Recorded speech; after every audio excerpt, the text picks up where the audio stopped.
Great. So welcome everyone to this webinar on how to tackle your first clinical year at medical school. My name is Yazan, and today I'll be talking you through how to sail through your first year in clinical medicine and the sort of tips and tricks that I found useful when I was a medical student, but also on further reflections as a junior doctor. So this is me. I co-founded Quesmed as a final year medical student. I qualified from UCL. I mainly worked in London. I did my internal medicine training at South London, and now I'm a neurology registrar. And yeah, this is my likes and my dislikes. And yeah, so over the years, sort of as Quesmed has developed, I've sort of taught a lot of students, and there's lots of stuff I wish perhaps I might have done differently. So hopefully I can help you all who are joining to learn that as well. So yeah, these are my own personal views based on my experience as a medical student, junior doctor. So what we're gonna cover today. Is really just trying to deal with some thoughts perhaps that you might be having when you're starting clinical medicine, as I know it can be a bit stressful. And I think a lot of it relates about sort of learning a new environment on the wards, a bit about learning an SBA exams, OSCE exams, and then general stuff about being a doctor, and some thoughts I have about deciles, which can cause a lot of stress and anxiety. At least it was for myself and our cohort at the time, and a tiny bit about long-term career planning, because that's something I wish someone had told me much earlier on. I probably wouldn't have stressed as much about things going forward. So I guess the challenge here is that every university is different, and we'll have different sort of bits. This is from my university, UCL, where I went. It's fairly similar. If at the end you will have done essentially similar things, but usually it's just about sort of where it's put down and sort of where you learn the different things. So yeah, just a caveat for when we're starting out. Of course, if anyone has any questions, you can ask it through the chat or with the Q&A as well. So I guess the first question to everyone is, what are your thoughts before starting clinical medicine? Are there any particular thoughts that anyone had? If you have any thoughts, then put it in the chat. I guess the main thing I was worried about was, I think I was quite excited because I would be sort of not doing as much sort of lecture-based stuff, and I was, excited about actually doing the real thing of being a doctor and sort of working towards that. But I was also a bit worried about how it was all going to work. And I actually did ask a few medical students before I came around, just to ask sort of what the thoughts were. And I think this is sort of compiled a short list in terms of the common thoughts that people have.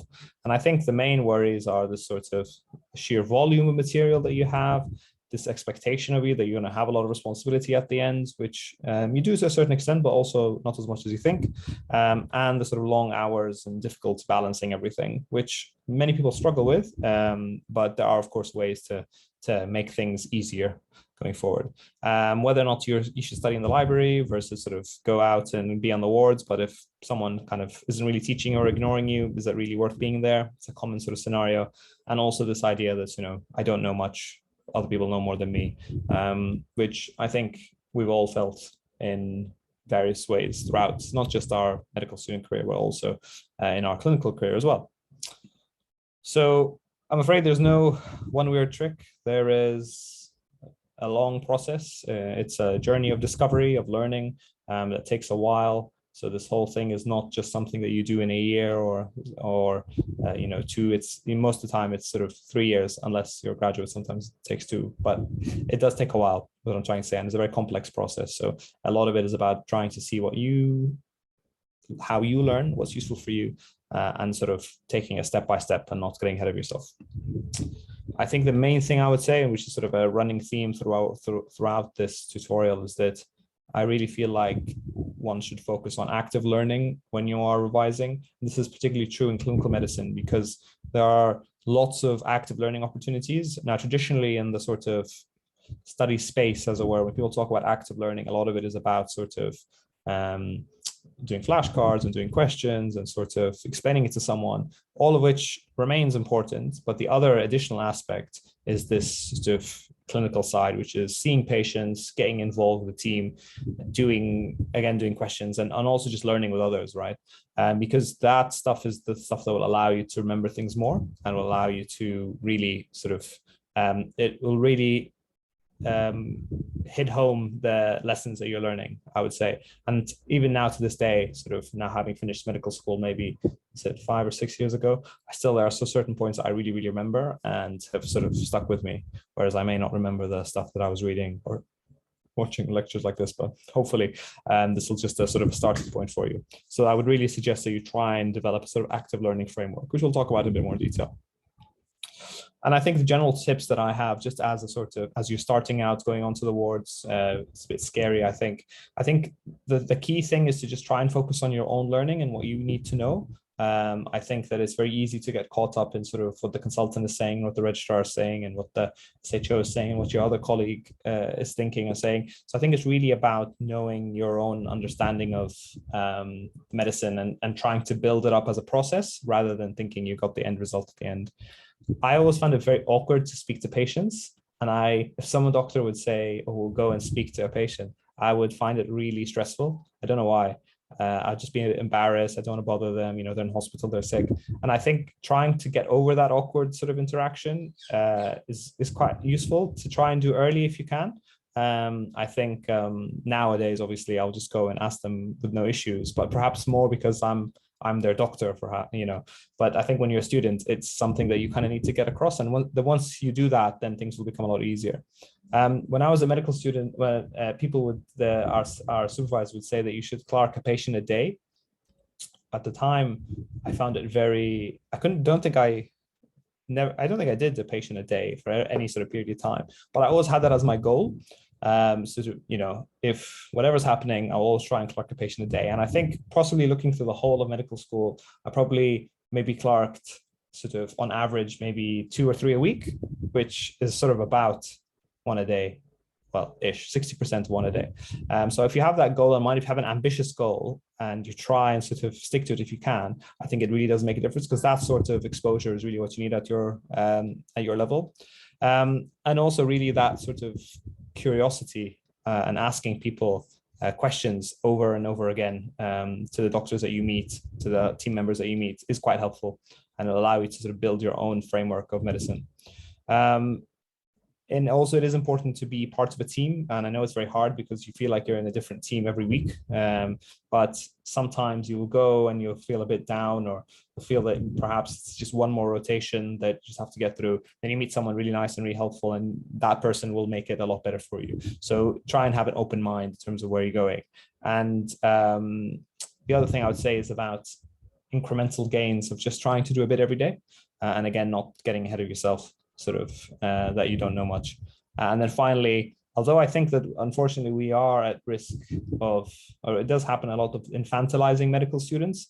And, you know, even when you're a junior doctor, when you're F1, people, you know, will call you like a baby doctor, which is really not very nice. I think it's very important to recognize that you are an adult. And if you think it's not useful, and if you're not, you know, learning from anything that you're doing that day, you just leave. So that's something I would really sort of think about as well. Obviously, try and have an open mind and learn and be active and sort of be engaged. But if it's not working out, then yeah, you leave and go home and do something else. So I think that's something that I would have done a bit more beforehand. Exams, I think, can cause a lot of stress. I think that most of you will probably have a mix of sort of written exams and single best answer exams, and also OSCE exams. So just a few bits about sort of the best ways of encountering them. I think the way that you're examined normally, so again, I've done this sort of according to my medical school and sort of the medical schools I've worked in. So if you have a different sort of format, then that's fine. But I think generally most medical schools will be like this. The first clinical year is very much focused on the core stuff, you know, what your initial differentials are, investigations, not that much on management. Your second clinical year tends to be more about specialties and trying to sort of build your understanding up. And then finally, in your final year, it's more about management and a bit more about sort of nuances of differentials and weighing information, sort of multi-step, two-step questions. So really, when you're first starting out, it's really all about those core conditions and just making sure you have them down. That's kind of all you need. You don't need to go through the very, very niche stuff. But there are certain sort of caveats to that. But generally speaking, it's very core. Preparing for writtens, MCQs, SBAs, AKT, some people, lots of universities call them different things. But generally speaking, most people will invest in a question bank. Obviously, I'm biased. I'll tell you that Quesmed is the best question bank. But I think generally speaking, it's about that active learning process of sort of going through questions and sort of developing that pattern recognition. I would also try and find a knowledge resource that works for you. So that could be sort of a book or a sort of notes. So obviously it's really about something that's really at your level. I think sometimes textbooks can be quite advanced. So for example, there's one example is BMJ best practice, which most people use. I think it's really, really good. But it can be a bit overwhelming if you're just starting out. So try and see which knowledge resource you find helpful. And flashcards, I would say some people like them, some people don't. There are lots of flashcards available. We have them on the website as well. But I think that is just another way of learning actively. And interestingly, I feel from my experience, flashcards become less useful as you develop in the clinical sort of, in the clinical medicine, because it becomes more about weighing and understanding rather than memorizing. But if you're trying to build knowledge sort of relatively quickly, then it's probably a good way of going through stuff. So yeah, active learning, core conditions. People get really bogged down with guidelines, which can be useful, but in exams, you don't really get asked about particular guidelines, especially if they kind of, if they contradict. So sometimes you have respiratory guidelines, BTS, British Thoracic Society, and NICE. So people get really worried about it, but actually you'll never get asked that sort of stuff. So don't worry about it too much. It's more about the principle of things. And I guess being systematic, but not going too niche, but at the same time, trying to review. Sometimes the universities will give you certain content that they will examine you on, which we think are sort of minor lectures that will never come up, but it tends to because they've given you that lecture. So I would always review what the university is giving you as well, with a focus on sort of clinical reasoning as well, trying to develop that. And yeah, lots of questions, I would say. That's sort of a general idea in terms of how to approach your active learning. If you're using Quesmed, just some stuff, the way that lots of people have asked us, how to use Quesmed for clinical exams. I would say generally do questions on the topics you're learning about, review the textbook frequently, and you can start questions on each topic. You can use, we launched a new thing called sort of difficulty mode, where you can just select the core questions, which is helpful when you're first starting out. You can use the mock tests. And then, yeah, we're launching this quite fun, useful feature, I think, hopefully this week, called the multiple concept quiz builder, which allow you to select different diseases and make sort of custom made quizzes. So hopefully that'll be useful. Yeah, we'll put some information on that on our social media once it's ready.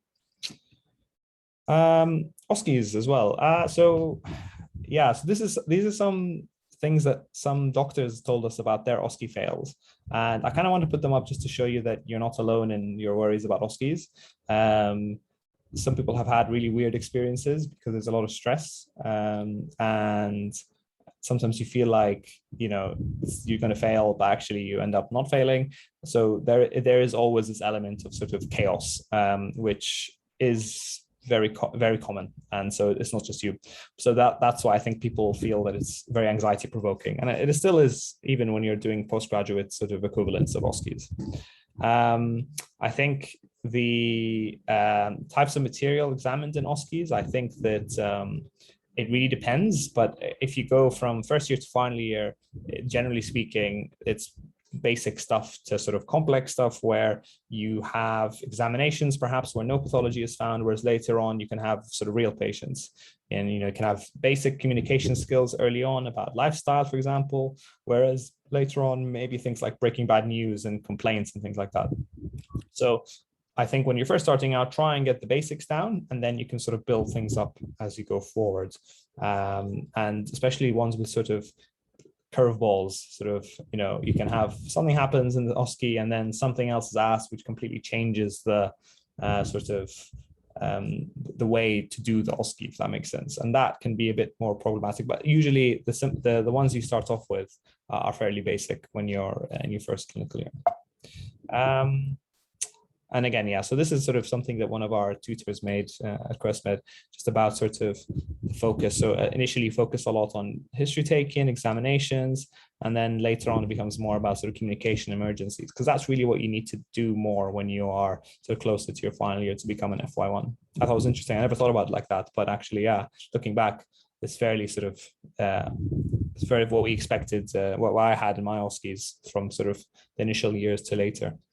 I think there has been some research. This is a slide actually prepared by, again, the same tutor, that if you keep developing sort of, if you can make your own stations, because that will help you sort of have better exam results in OSCEs. But generally speaking, it's all about practice. So with others, practice, and then teach people, go to the wards, practice again. And yeah, there's no other way of doing it really. You just have to do it over and over again to develop that sort of muscle / cognitive memory. And yeah, I think really it's about sometimes putting yourself out there and making things a bit uncomfortable. So asking a doctor to watch you when you're examining can be quite helpful. Going out and practicing on the wards and in clinical skills labs and others. And I think also being aware that sometimes it can be quite stressful, and that it's okay to be afraid and okay to be stressed out, and maybe sharing your concerns with others or those around you so that you can sort of try and develop some strategies in order to manage that. And finally, I would say in terms of OSCEs, to try and use a structured but not prescribed approach. And what I mean by that is try and have structure, but don't have it as too sort of artificial. It's not that you need to sort of, when you're doing it, although you should have a slight tick boxy understanding in your mind, we need to go beyond that and be a sort of normal person, and not just sort of reel off random stuff, if that makes sense.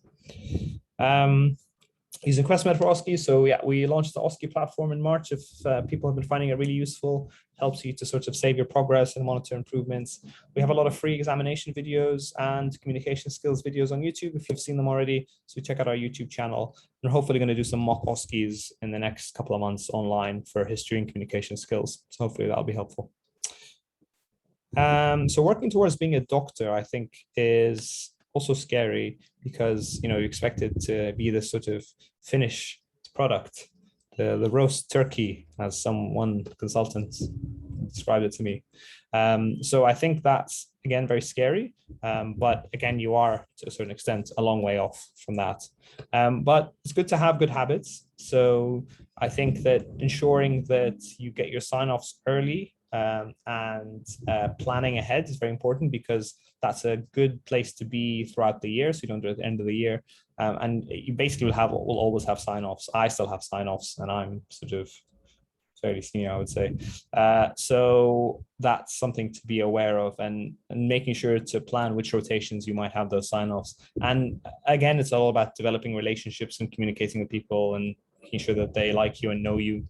And then, yeah, then it's quite easy to ask for sign-offs for people that you know. So definitely recommend trying to get them done early. If anyone uses Quesmed, you'll see sometimes you have this common comment that says spend time on the wards. And I think it's a joke that started maybe like 3 years ago that's somehow spiraled.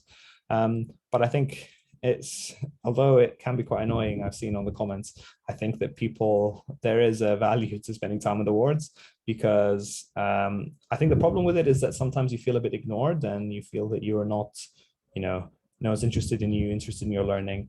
But there are opportunities, and just listening to people and just understanding what's going on and asking questions can be quite valuable, and just seeing patients. So I think you have to make your own decisions about it, but I would recommend trying to prioritize spending some time on ward rounds and helping with jobs, just so that you can understand not just the sort of knowledge-based stuff, which is important, but also things like attitudes and perceptions and role modeling. It's quite important, the sort of diffuse environment where everything is learned.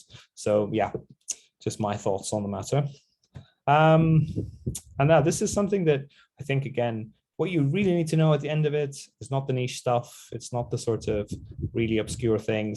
There is some lots of practical stuff like, pulling up scans and being efficient and ordering investigations, but really it's about sort of the basics, knowing some emergencies, ALS, advanced life support, bloods and ECGs, interpreting them, how to prioritize things, what makes you feel, say, oh my God, I need to get my senior now, and practical skills like bloods and cannulas, just a general understanding of things, as well as trying to have decent enough communication skills that you can sort of get through most conversations. So it's really not as that much, but I think when you first start, it feels like a lot, and then you can sort of break it down going forward.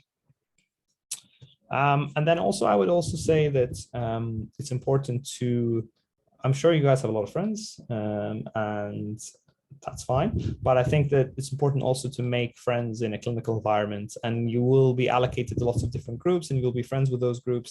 Interestingly, there was some research in 2012 about sort of the effect of friendships on learning. And interestingly, friendships there was an association between friendships and exam performance, which may suggest that friendships could influence learning.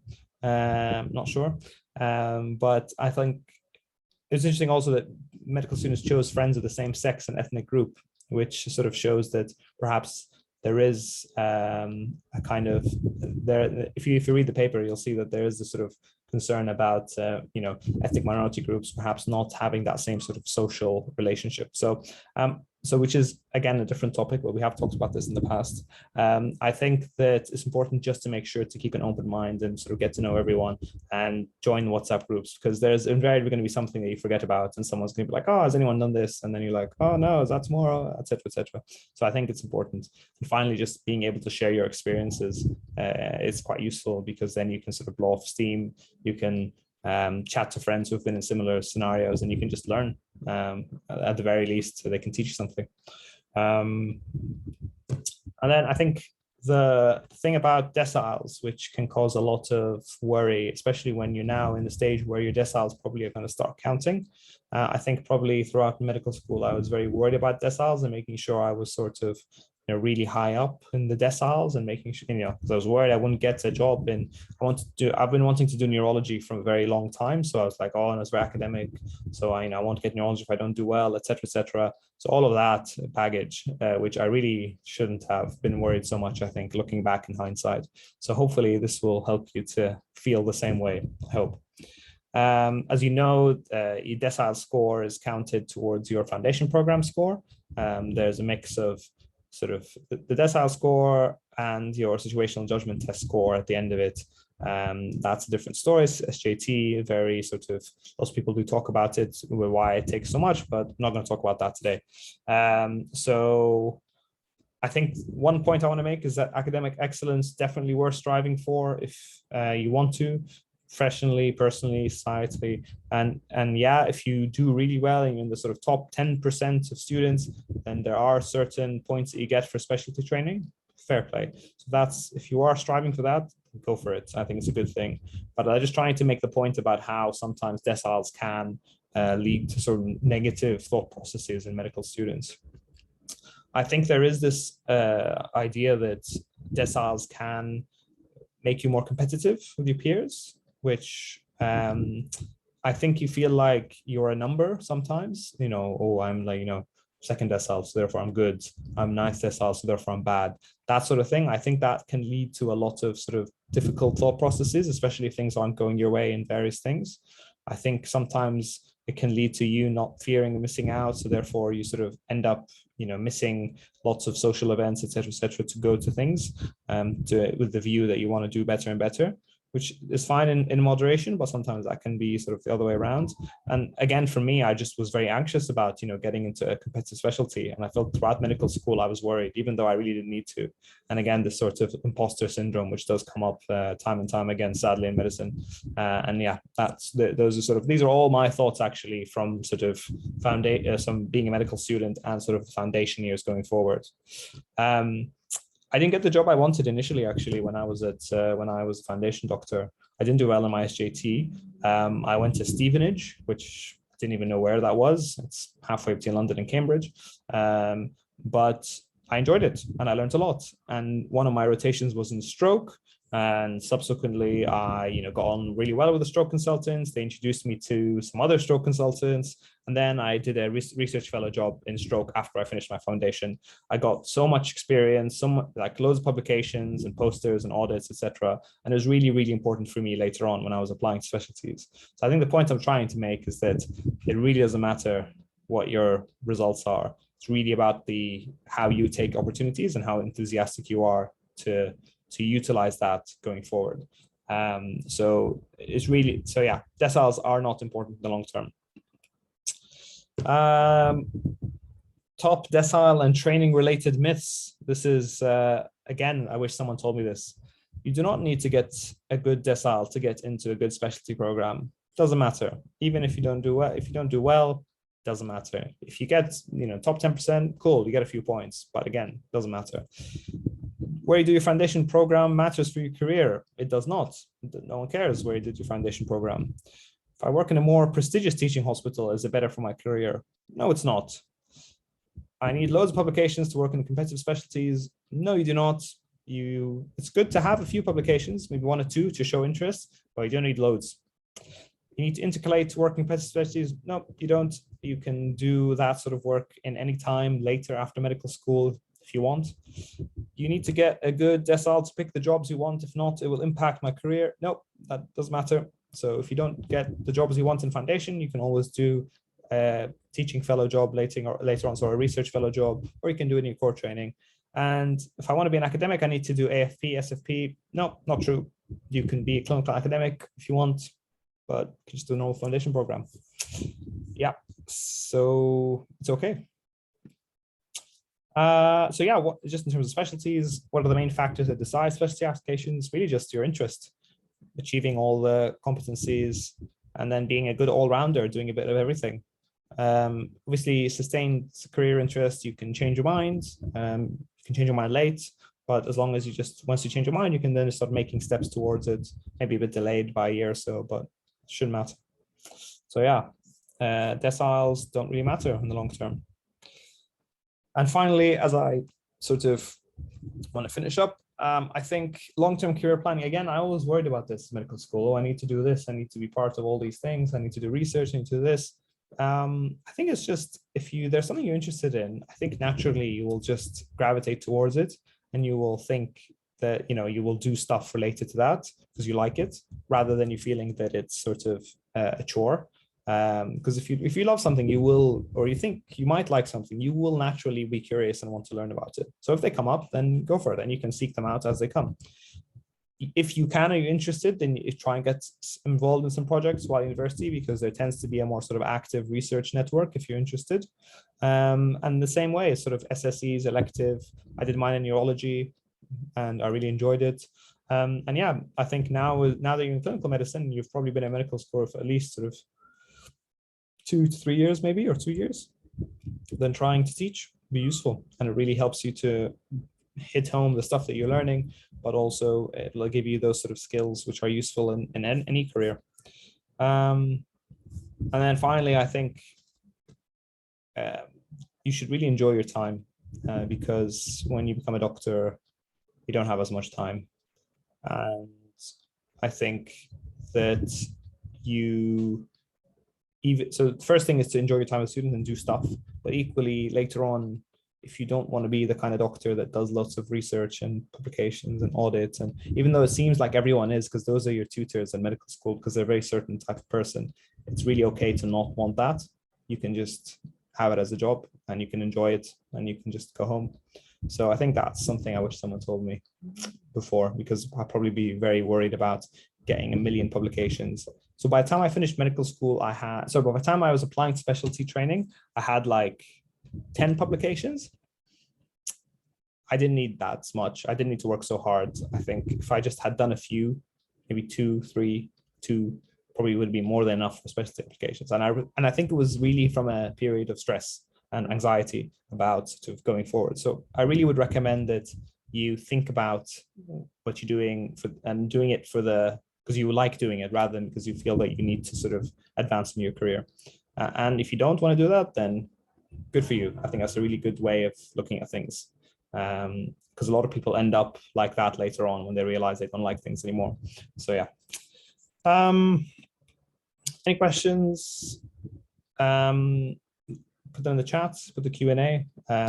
We have some more events coming up and some writing opportunities if you're interested on our Instagram. So join us, happy to have you. And then, yeah, this is our sort of summary. Everyone will have similar worries. Active learning is really a key. Set aside time for daily revision, practice a lot. Deciles don't really matter. And enjoy yourself and seek the opportunities when they come. So that is the end of it, really. Thank you very much. Any questions, any comments? Was this useful? Do you have similar anxieties like I had? Maybe, I don't know. Or was I a bit odd? I suspect. I don't know if it's a medical school thing or different medical schools, but yeah, if anyone has any thoughts, please feel free to share.